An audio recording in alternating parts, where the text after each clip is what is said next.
Give it up for Victoria Arnstein.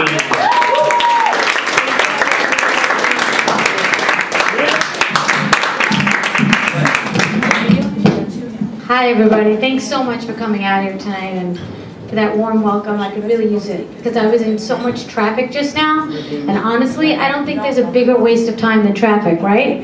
Who's with me here on traffic? Traffic sucks, right? Oh my god, I'm in traffic which should have taken 20 minutes, ended up being 200 minutes, and I'm a mother of 3. I don't have time for this shit, you know?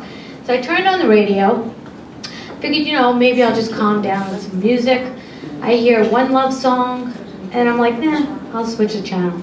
I hear another love song, I'm like, I switch it again. I hear another, I swear to God, there were 16 love songs playing back to back. Is everybody singing about what they love? Does anybody ever sing about what they don't love? Because I got a list, let me tell you. Anyway, I gotta just be grateful that, I know I just have anger problems, you know, I have it, and I can't seem to get out of that state of mind where I'm just like really tense. And a while back, a friend of mine gave me a book called Shift, where you shift your negative emotions into your positive emotions. You know, like if you're in traffic, you tell yourself, you know what? There must be a reason for this, there must be a reason for this. You know, I got something out of that book. I got that I don't fucking want to shift. You know what I mean? To me, oh my God, it was more work to shift than not to shift. I like being negative. It works. But you know, I gotta be grateful one of my kids weren't in the car because honestly, they drive me to drink formaldehyde. So, I mean, if any of my kids were, actually no, that's not true. My one kid was in the car the other day and it was going really badly, and then finally it started to calm down a little bit. She's 6 years old and we were in traffic. And that's very challenging, let me tell you. They don't have toys to play with at 6. You can't sing them a song, they're over that, you know? So I got creative and I said, you know what? Why don't you act like mommy and drive a car? Make believe your mommy driving a car. She's like, okay. I'm like, yes. So now I'm trying to get into a zen moment. And she's driving her car and she's honking the horn. It's very cute, it's adorable. Steering her little imaginary wheel. And I'm finally getting into like a calmer zone, you know? At least I'm not like noticing the traffic as much because she's calm. And all of a sudden I hear honking from out my window. And I'm like, what the hell, man? You know, like I was just in that calm state. See, I could switch so quickly like that. So I'm like, damn it. So I look outside, I'm like, dude. He's like, hey, you, I'm talking to you. I'm like, me? So I'm like, what? He goes, look at your kid in the back seat. I got scared. I looked in the rearview mirror. I said, what's the problem? Honey, what are you doing? She's like, I'm acting like you, mommy.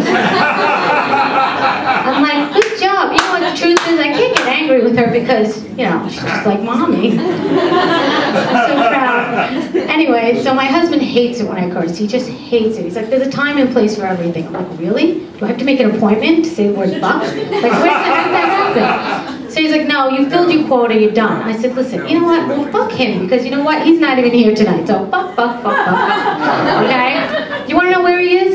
My husband and I are marathon runners, right? That's 26.2 miles. He took it to another level. He's now doing ultra marathons. That's like a marathon on crack, okay? He's doing marathons that are like 100-mile races. I thought he was going to stop at 150 miles. But no, he kept going. At this moment, he's on his 3rd day of a 6-day race, okay? He will sleep a little bit, but he's aiming for 60 miles a day. But that's not all. This race is in a park in Queens. If anybody wants to cheer him on, I don't. He did this even in the rain, by the way, the other night. He's running in a circle that's a mile blue. That's funny in itself, right? I wasn't even going to add it in my act, but I said, how can I not bring this in? So at the end of the race, and he's running from like everything, right? If somebody asks, what are you running from? He's like, everything. Duh. So we have a great marriage. So I said, let me ask you something. So now I'm thinking about at the end of the race, I'm just gonna go with a cage and a wheel that goes round and round and round, because I'm pretty sure he's gonna end up as a hamster, which is great for my kids, but not so good for me. So now he hates when I curse. But all right, I tried. I really did try. I went on a fuck-free diet. I really did. I went 1 week without saying it. Finally, at the end of the week, I stubbed my toe, and I really, really felt like saying it. But I didn't. I held back. I was so good. I was so proud of myself. I said, freak! Damn it! It still hurt. I'm telling you, it didn't work. It's like I graduated from freak, I got to fuck already, and now I gotta go backwards? It's like living with your parents after being away from them so long. So I said, you know what? You know what? You know what? Fucking shit, this hurts. This fucking hurts. And the pain went away. It was like magic. It was great. I love it. I recommend fuck, by the way. There's no substitute. There's no substitute. So everybody's out here tonight. I'm so happy to see you all. Thank you. And so if you want to see me really lose it, take me to the airport. Oh my God, the airport. Especially when you're traveling with 3 kids. Okay. They put my luggage on the scale. So I weigh my luggage and it's 3 pounds overweight. They said that'll be $100. I said, excuse me? $100 for 3 pounds?